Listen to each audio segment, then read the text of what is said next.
during the Trump regime. You heard him right there talking about objective facts. This all took place at the Connecticut Forum. Liberal in the sense of believing in rule of law and independent judiciary and freedom of the press. What happens when a former president famous for his calm, collected demeanor finally decides to say, enough is enough? Barack Obama just took aim at Trump's strongman style, comparing it to autocratic playbooks from abroad. But the real question is, are we already too far down this dangerous path? Stick around, because Obama's warnings might be the wake-up call we didn't know we needed. Before we move on, I'd like to ask you a small favor. If you appreciate this content, please take a second to like this video and subscribe to the channel. Over 98% of you watch the videos without subscribing. It costs you nothing, but it makes a huge difference to us.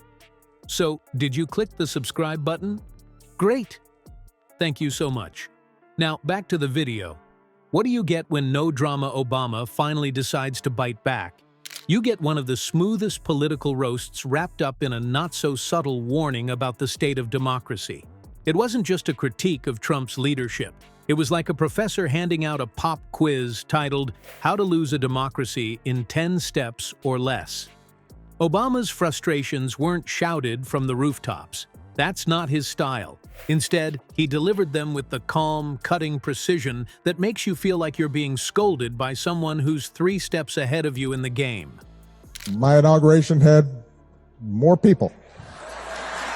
There also has to be people in government, in both parties, who say, well, no, you can't do that. Obama took the gloves off and aimed straight at one of his biggest concerns: the erosion of democratic values. He painted a picture of what happens when compromise, truth, and pluralism are replaced by pettiness, division, and a demand for loyalty, specifically loyalty not to the people or the law, but to one very orange individual. Without naming Trump directly, Obama described a politics of resentment, a strategy focused less on fixing problems and more on fanning the flames of grievance and fear. And this, Obama stressed, isn't just some harmless episode of political theater, but a dangerous shift in how leaders wield their power. One of Obama's sharpest contrasts came when he pointed to ideals like protecting institutions and encouraging debate. He reminded everyone that democracy isn't just arguing over policies. Former President Barack Obama brought the House down. This was one of the biggest speeches he has given thus far. That wasn't a Republican or a Democratic notion that shouldn't happen. That was an American.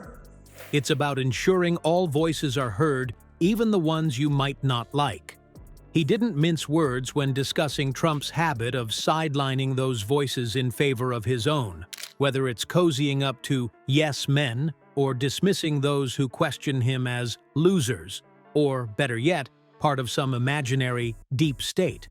Obama painted this kind of leadership as a bullying tactic masquerading as strength. It's less about solving problems and more about creating enemies, whether it's immigrants, the media, or even your own military advisors. Of course, Obama didn't drop a mic without backing it up with some receipts. One of the most jarring examples he brought up? The January 6th Capitol assault. Obama didn't sugarcoat it. He called it a direct consequence of what happens when leaders prioritize their egos over the democratic system they're supposed to protect. During the Trump regime, you heard him right there talking about objective facts. This all took place at the Connecticut Forum. Liberal in the sense of believing in rule of law and independent judiciary and freedom of the press. Trump's repeated lies about election fraud and encouragement of chaos didn't just lead to angry tweets. They led to hordes of rioters chanting threats as they stormed one of the most sacred symbols of American governance. According to Obama, it wasn't just a momentary lapse in judgment, but a very deliberate test of how far misinformation and mob mentality could go. Obama's critique didn't stop with the theatrics of January 6th. He went broader, arguing that America is flirting with autocracy. That's not a phrase he threw out lightly. He explained how this isn't just about Trump or even the Republican Party, but about the long-term consequences of normalizing strongman tactics. Leaders who minimize checks and balances, dismiss critics as disloyal, and refuse to take responsibility pave the way for systems where dissent becomes dangerous. He drew on lessons from authoritarian regimes across the globe, making it clear that this playbook isn't new. It's been tried and tested with grim results. But this wasn't just some abstract lecture. There was a real sense of urgency in Obama's tone. Go after Donald Trump and meet the moment is a skill that is really unique to former President Barack Obama. So our understanding of how a liberal democracy is supposed to work. And when I say liberal, I don't mean left. I mean, he framed it as a choice America is facing right now. Are we seeing mere political bickering or something larger? A slow boiling away of the very principles that hold this country together? Is this just politics, he seemed to ask, or are we watching a blueprint for authoritarianism unfold in slow motion? And in classic Obama fashion, these weren't just rhetorical flexes to make headlines. They came with a chilling warning: democracy isn't inevitable. If things keep heading in this direction, we just might wake up one day and realize we've lost it. The takeaway from all this wasn't subtle. To Obama, this wasn't a petty personal feud or even a party-specific issue. It was a flashing red sign, warning that the habits forming in American politics, unchecked power, mass disinformation, a disdain for pluralism, have dangerous consequences if left unchallenged. His words felt less like a critique of Trump himself and more like a call for the nation to watch out for these patterns before it's too late. And while he was taking aim at Trump, there was an equally sharp focus on the tactics used to perpetuate this erosion. That brings us to the next problem: misinformation. Because how do you strip away accountability in a democracy? Simple. Flood everyone with so much nonsense that they stop trying to figure out what's true at all. But more on that in just a moment. If there's one thing Trump knows how to do, it's turn chaos into a business model. And apparently, his buddy Steve Bannon wrote the instruction manual for it. Obama didn't hold back when he called out the so-called Bannon strategy, a deliberate tactic of flooding the zone with misinformation. In simpler terms, drowning the truth in so many lies that people eventually just throw up their hands and say, "Who even knows what's real anymore?" It's not exactly subtle, but boy, does it work. And according to Obama, this isn't just annoying, it's a direct threat to democracy itself. Obama explained that this approach isn't about a single isolated lie here and there. It's about creating a non-stop hurricane of falsehoods designed to exhaust people into apathy. Think about it. The election fraud claims, the conspiracy theories about the deep state, the endless attacks on the press. These aren't just random tantrums. They're part of a strategy to make basic, undeniable facts seem debatable. And when facts become opinions, as Obama warned, democracy starts to crumble. By those who, let's say, have a weak attachment to democracy, into something that is not consistent with American democracy. It is consistent with autocracies. Because in a system where no one agrees on what's true, accountability is the first thing to go out the window. Let's not forget Trump's greatest hits on this front, the famous stolen election narrative, a textbook example of zone flooding. It wasn't just one big lie, it was a waterfall of smaller lies, constant tweets, lawsuits, and press conferences that overwhelmed the public. By the time people tried debunking one piece, 10 more false claims were already making their rounds. It left everyone, from election officials to your conspiracy-loving uncle, spinning in circles, trying to figure out which way was up. And the cherry on top? Even after being debunked 1,000,000 times, those lies didn't disappear. They sunk in, stuck, and turned the 2020 election into a massive question mark for millions of Americans. That's the beauty of the Bannon strategy.